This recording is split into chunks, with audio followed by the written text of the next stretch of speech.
Hello friends, कैसे हैं आप लोग। स्वागत है हमारे यूट्यूब चैनल एसएससी एग्ज़ाम 22 में। तो आज का टॉपिक है तुगलक वंश। तो हम बात करते हैं तुगलक वंश के बारे में। आज पिछले क्लास में हमने खिलजी वंश को समाप्त किया था। तो खिलजी वंश को समाप्त करके तुगलक वंश का स्थापना किसने किया था? तो गयासुद्दीन तुगलक ने। किसने? गयासुद्दीन तुगलक। जीएसटी गयासुद्दीन तुगलक ने। तो खिलजी वंश का सबसे अंतिम शासक खुसरा खां की हत्या करके दिल्ली सल्तनत पर तुगलक वंश का स्थापना किसने किया था? तो गयासुद्दीन तुगलक ने। तुगलक वंश का स्थापना कब हुआ था? 1320 में हुआ था। तुगलक वंश का स्थापना कब हुआ था? 1320 में हुआ था। तुगलक वंश का शासनकाल कब से कब तक रहा? तुगलक वंश का शासनकाल 1320 से 1414 तक रहा। कितना से कितना रहा? 1320 से 1414 तक रहा। दिल्ली सल्तनत पर सबसे लंबे समय तक शासन किस वंश के द्वारा किया गया था? तो तुगलक वंश के द्वारा किया गया था। किस वंश के द्वारा? तुगलक वंश के द्वारा किया गया था। कुल 94 साल। किस वंश को कराना तुर्क कहा जाता है? तो तुगलक वंश को। किस वंश को कराना तुर्क कहा जाता है? तुगलक वंश को कहा जाता है। गयासुद्दीन तुगलक के पिता किस प्रकार के मुसलमान थे? कराना तुर्क। किस प्रकार के मुसलमान थे? कराना तुर्क। और माता जी उनके पंजाबी थे। पिता कराना तुर्क और माता पंजाबी जाट। मंगोल आक्रमण को विफल करने के बाद मलिक उल गाजी की उपाधि किसने धारण किया था? तो गयासुद्दीन तुगलक। जीएसटी ने। किसने? गयासुद्दीन तुगलक ने। मंगोल आक्रमण को विफल करने के बाद मलिक उल गाजी की उपाधि किसने धारण किया था? गयासुद्दीन तुगलक ने। गाजी का अर्थ क्या होता है? तो गाजी का अर्थ होता है काफिरों का घातक। क्या होता है? काफिरों का घातक। गाजी का अर्थ क्या होता है? काफिरों का घातक। गयासुद्दीन तुगलक बंगाल अभियान कब किया था? तो 1324 में किया था। 1324 में किया था। और इस बंगाल अभियान के बाद इनका मृत्यु हो जाता है। तो गयासुद्दीन तुगलक बंगाल अभियान कब किया था? 1324 में किया था। दिल्ली के किस सुल्तान ने मिथिला के राजा हरि सिंह देव को पराजित करके बिहार को दिल्ली सल्तनत में मिला लिया था? तो गयासुद्दीन तुगलक ने। जब बंगाल अभियान करके वापस लौट रहा था तो बिहार के मिथिला पर उन्होंने आक्रमण किया। और आक्रमण वहाँ का राजा हरि सिंह देव थे।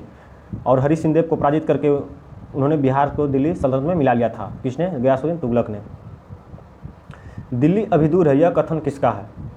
तो निजामुद्दीन औलिया का। जब वहाँ से बंगाल अभियान और बिहार अभियान करके वापस लौटते समय एक पत्र आता है। और वहाँ से पत्र आता जो वहाँ का निजामुद्दीन औलिया थे, वो दिल्ली पे कब्जा कर रखे थे। तो वहाँ से पत्र आने के बाद यहाँ इधर से पत्र में लिखे कि हमें दिल्ली पहुँचते पहुँचते आप दिल्ली छोड़ दें। तो निजामुद्दीन औलिया ने एक खत में लिखा, यानी एक पत्र में लिखा, दिल्ली अभी दूर है। और वास्तविक में आज एक मुहावरा के तौर पर इसका उपयोग किया जाता है कि दिल्ली अभी दूर है। तो बंगाल के बाद दिल्ली छोड़ने का आदेश गयासुद्दीन तुगलक को किसने पत्र में भेजा था? तो निजामुद्दीन औलिया ने भेजा था। तुगलकाबाद नामक नगर किसने बसाया था? तो गयासुद्दीन तुगलक ने। किसने? गयासुद्दीन तुगलक ने। रोमन शैली या ग्रीक पद्धति भी कहा जाता है। यही पद्धति के तरह गयासुद्दीन तुगलक ने तुगलकाबाद नगर का स्थापना किया था। दिल्ली के किस सुल्तान ने पहली बार नहर का निर्माण करवाया था? तो गयासुद्दीन तुगलक। तो सबसे पहले नहर का निर्माण दिल्ली के किस शासक ने करवाया था? किस सुल्तान ने करवाया था? तो गयासुद्दीन तुगलक ने करवाया था। दिल्ली के किस सुल्तान की मृत्यु लकड़ी के महल से गिरने के बाद हुआ था? तो जिसमें बंगाल अभियान और बिहार अभियान के बाद लौटते समय वहाँ के लौटते समय गयासुद्दीन तुगलक एक लकड़ी के महल में जाके आराम करने लगे। और वही आराम करने वक्त लकड़ी का जो महल एक पागल हाथी वहाँ के उससे टकराता है और उस महल को गिरा देता है। और उसी महल को गिरने से गयासुद्दीन तुगलक का मृत्यु हो जाता है। तो लकड़ी का महल किसने बनवाया था? तो लकड़ी का महल गयासुद्दीन तुगलक के बेटे जोना खां ने बनवाया था। कौन? जोना खां। यही आगे चल के मोहम्मद बिन तुगलक बनता है, जोना खां। गयासुद्दीन तुगलक का मृत्यु कहाँ हुआ था? तो गयासुद्दीन तुगलक का मृत्यु अफगानपुर में हुआ था। कहाँ? अफगानपुर में 1325 में हुआ था। तो गयासुद्दीन तुगलक का कार्यकाल कब से कब तक रहा? 1320 से 1325, टोटल 5 सालों तक इन्होंने दिल्ली सल्तनत पर शासन किया था गयासुद्दीन तुगलक। गयासुद्दीन तुगलक का उत्तराधिकारी कौन हुआ? जोना खां। गयासुद्दीन तुगलक का उत्तराधिकारी कौन हुआ था? जोना खां 1325 में गद्दी पे बैठा था। जोना खां दिल्ली की गद्दी पर किस नाम से बैठा था? जोना खां दिल्ली की गद्दी पर किस नाम से बैठा था? तो मोहम्मद बिन तुगलक का MBT के नाम से बैठा था। मोहम्मद बिन तुगलक के नाम से बैठा था। दिल्ली के सबसे शिक्षित सुल्तान कौन था? तो मोहम्मद बिन तुगलक। अगर बात किया जाए तो सबसे शिक्षित, और इन्हें 23 भाषा का ज्ञान था, 23 भाषा ज्ञान का, और सबसे मूर्ख भी यही था। अगर शिक्षित था तो मूर्ख भी यही था। और मूर्ख कैसे था आगे हम बता देंगे आपको। दिल्ली के किस सुल्तान को स्वप्नशील, रक्त पिपास विरोधी तत्व का मिश्रण किससे कहा जाता? तो मोहम्मद बिन तुगलक को कहा जाता था। देखिए इसी से साबित होता है, उन्होंने स्वप्न, अगर इसे स्वप्न में कुछ आ गया तो वही करेगा। रक्त पिपासु यानी अपनी प्रजा को कभी सुखी, अगर सुखी देखता था तो इसे दुख होता था, और प्रजा को दुखी देखता था तो इसे खुशी मिलती थी। तो इसी के कारण इसे रक्त पिपासु कहा जाता था। किसे? मोहम्मद बिन तुगलक को। दिल्ली के किस सुल्तान को पागल सुल्तान कहा जाता? तो मोहम्मद बिन तुगलक को। मोहम्मद बिन तुगलक। अब पागल सुल्तान किस लिए कहा जाता था? देखिए मोहम्मद बिन तुगलक के द्वारा लाई गई योजना का नाम क्या है? और जितना भी योजना मोहम्मद बिन तुगलक ने लाया सबका सब असफल रहा। क्या असफल रहा? सबका सब असफल रहा। जैसे राजधानी परिवर्तन, सबसे पहले इन्होंने राजधानी परिवर्तन किया। कब किया? 1326 या 1327 के बीच में किया था। लेकिन इसका जो राज्य में विरोध हुआ और इसके कारण फिर से इन्हें दिल्ली परिवर्तन कर दिया था। दिल्ली उन्होंने परिवर्तन देवगिरी बनाया था अपनी राजधानी को, लेकिन देवगिरी से हटाकर पुनः दिल्ली वापस लाना पड़ा। द्वाब कर में वृद्धि, इन्होंने कर को बढ़ाना मतलब चालू किया, तो उसका भी विरोध हुआ और इसका भी, ये भी असफल होगा। सांकेतिक मुद्रा का प्रचलन, इन्होंने एक मतलब मुद्रा का प्रचलन किया था। तो आमतौर पर किसी भी तरह का मुद्रा होता है तो उस मुद्रा को असली और नकली का पहचान में कुछ दिया जाता है। तो इसका जो मुद्रा चलाया गया था इसमें कोई पहचान नहीं था। तो जो मुद्रा, सांकेतिक मुद्रा का प्रचलन किया गया था, तो सभी लोग अपने अपने घरों में इस तरह का मुद्रा बनाने चालू कर दिए थे। तो मोहम्मद बिन तुगलक ने एक फरमान जारी किया और उसमें लिखा कि जिसके पास नकली मुद्रा है वो हमें ला के जमा करे हमारे पास, और हमारे यहाँ से जो असली मुद्रा है वो लेके जाए। तो देखिए इससे बड़ा मूर्ख कौन होगा। दूसरा है खुरासान अभियान, और इन्होंने खुरासान अभियान किया था, और इस अभियान में अपने पूरा सैनिकों को 1 साल का वेतन दे दिया था। लेकिन इन्होंने वेतन दे तो दिया था 1 साल का, लेकिन इन्होंने युद्ध करने के लिए ही नहीं गया, और युद्ध करने के लिए नहीं गया तो इसका वेतन भी खत्म हो गया। तो खुरासान अभियान भी असफल रहा। कराची अभियान, और इस अभियान भी इसका असफल रहा था। मोहम्मद बिन तुगलक ने अपनी राजधानी दिल्ली से हटाकर कहाँ ले गया था? तो देवगिरी ले गया था। जैसा कि हमें बता दिया, कहाँ ले गया था? देवगिरी ले गया था। देवगिरी का नाम दौलताबाद किसने रखा था? तो मोहम्मद बिन तुगलक। मोहम्मद बिन तुगलक। देवगिरी का नाम दौलताबाद किसने रखा था? मोहम्मद बिन तुगलक। मोहम्मद बिन तुगलक ने अपनी राजधानी दौलताबाद से पुनः दिल्ली कब लाया था? तो 1335 में लाया था। 1335 में ले आया था। दो नदियों के बीच का उपजाऊ भूमि को क्या कहता है? दोआब। क्या कहते हैं? दोआब। और जो मान लीजिए कि एक नदी इधर है एक नदी इधर है, और इसका जो बीच में जो भूमि है बहुत उपजाऊ होता था, तो इस पर उपज ज़्यादा होता था, तो इस पर कर भी ज़्यादा लगा था। लेकिन इसके शासनकाल में सही समय पे बारिश नहीं हुआ, सही समय पे नदी नहीं भरी, तो इसके कारण फसल भी नहीं उपज पाया, तो ये भी असफल रह गया था, जैसा कि हमने बता दिया। दीवान ए कोही विभाग का स्थापना किसने किया था? तो मोहम्मद बिन तुगलक। यह कृषि क्षेत्र से बिलोंग करता है। क्या? कृषि क्षेत्र। दीवान ए कोही क्या? कृषि क्षेत्र से बिलोंग करता है, मतलब कृषि क्षेत्र के बारे में जानकारी दिया जाता है। मोहम्मद बिन तुगलक ने किस धातु का सांकेतिक मुद्रा प्रचलन किया था? तो कांस्य एवं तांबा का। कांस्य एवं तांबा का उन्होंने सांकेतिक मुद्रा जो प्रचलन किया था वो किस मुद्रा था? तो कांस्य एवं तांबा का। सांकेतिक मुद्रा को क्या कहा जाता था? तो टोकन मुद्रा। का टोकन मुद्रा कहा जाता था। मोहम्मद बिन तुगलक ने किस देश के मॉडल पर सांकेतिक मुद्रा आरंभ किया था? तो पहला चीन और दूसरा ईरान। तो सबसे पहले सांकेतिक मुद्रा चीन में बना था और उसी का कॉपी ईरान किया, और यही दोनों का कॉपी किसने किया था? भारत किया था। भारत में कौन? वो भी मोहम्मद बिन तुगलक। किसने? मोहम्मद बिन तुगलक। पहला चीन दूसरा ईरान। किसी को किसी प्रकार का दिक्कत हो समझने में तो हमें कमेंट्स करके ज़रूर बताएं।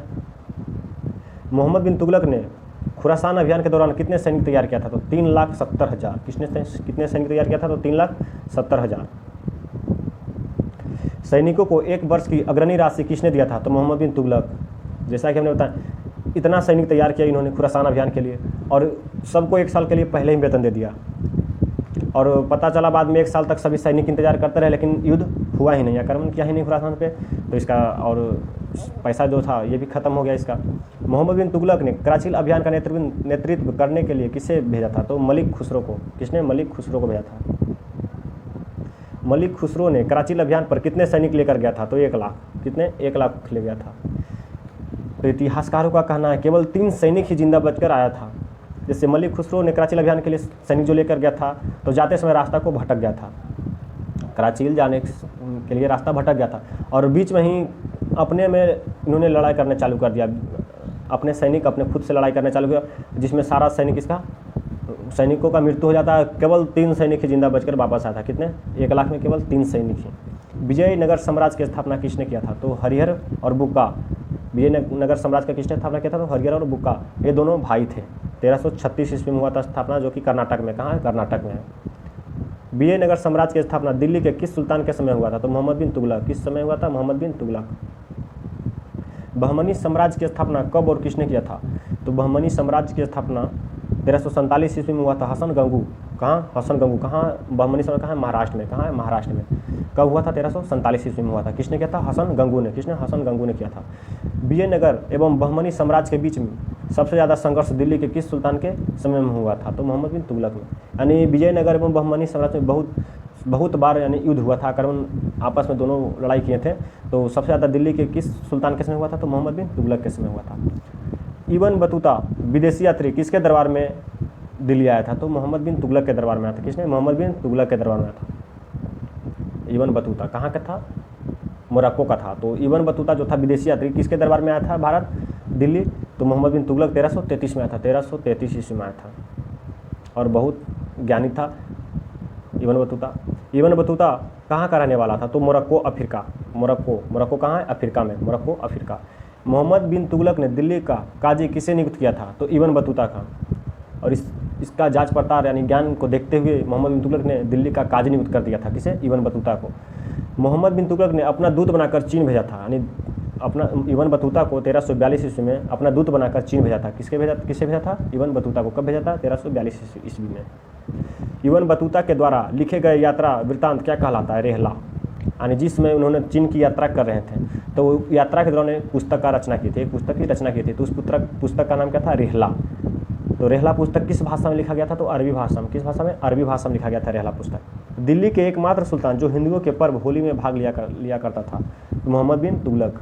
तो सबसे पहले दिल्ली के जो सुल्तान थे वो हिंदू के पर्व होली में भाग लिया करते थे। कौन? मोहम्मद बिन तुगलक। MBT